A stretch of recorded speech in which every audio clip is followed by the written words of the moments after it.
The state of Iowa still painted in black and yellow. The Cy-Hawk Trophy remains in Iowa City as Iowa takes down Iowa State 27-17 is your final. The box score doesn't necessarily tell the story here. Iowa State outgaining Iowa on offense, 339 to just 173 yards of total offense for the Hawkeyes, but the defense takes it away 4 times. And there's your story as Iowa once again playing the role of Big Brother.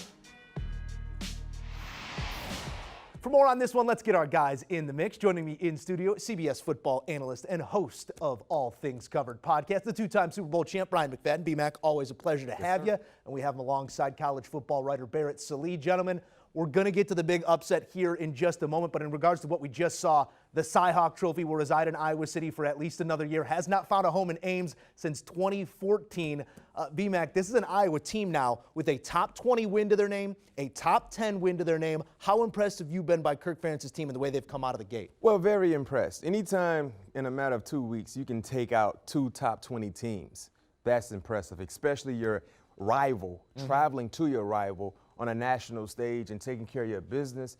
You have to applaud them for the job they've been able to do. But the concern that I have has been, how good is their offense? Because in 2 ball games, their defense has stood up and they've shown out.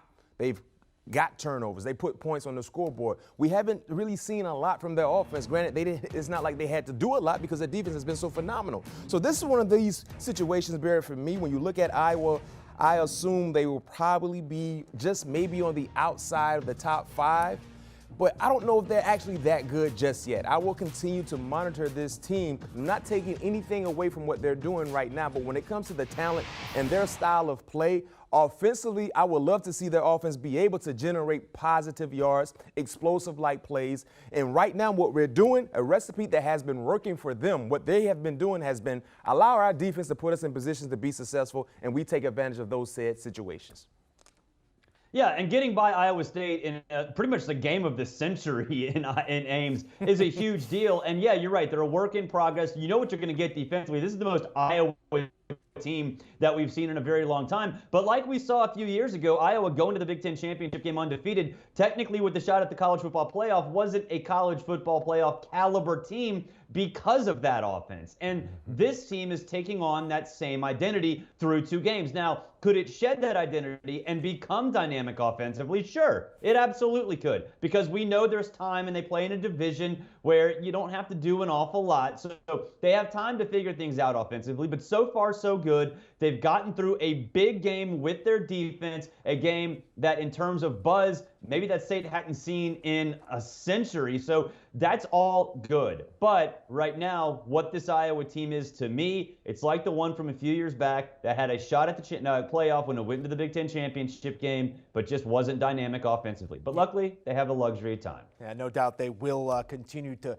develop here as the weeks come here just in week 2. And we're talking about rivalries and we're talking about realignment. Love to see these 2 ball clubs play more often with a whole bunch on the line, maybe a conference game or 2. Let's not get ahead of ourselves, though, gentlemen. Offensively, your questions are founded in the box score, almost doubled up in every offensive category, and still they come away with the victory here on Saturday.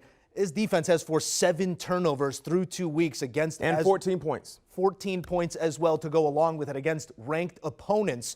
But the question is arisen to this offense. Now, how do you match that intensity of your defense? When you're in a locker room like that, B-Mac, does that lift your play on the other side of the ball? Or do you often find that sometimes this could be a bit of a, hey, bring it to the table today, boys, because we might not be able to take it away 4 times? Well, you would like for it to lift your style of play, seeing that one side of the football has been so dominant. And if you have any playoff aspirations, heck, if you have any conference championship aspirations, the offense will have to perform better. But one thing I can say about teams that win ball games and win it in a different style when it comes to the fashion of winning ball games, some things go swept under the rug. You really don't magnify or talk about some of the issues because you're winning ball games. Usually when you talk about some of these issues that one may have seen over the last few weeks, it happens because of a loss. Right now, the offensive woes are not really a big deal because they're winning ball games. And that happens in the course of sports, especially football.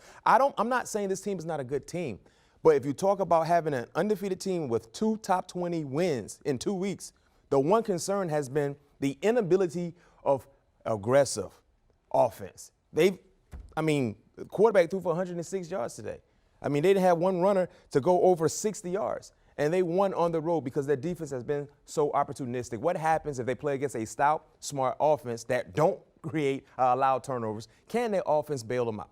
Well, they will not see another ranked opponent until Penn State. That's about a month and a week from now, so plenty of time to develop that offense. And as they say, BMAC, winning cures all. Want a sports network that delivers everything that matters about the game? The highlights, the picks, the instant analysis. No yelling, no fake debates, no politics. Hit the subscribe button and never miss a moment.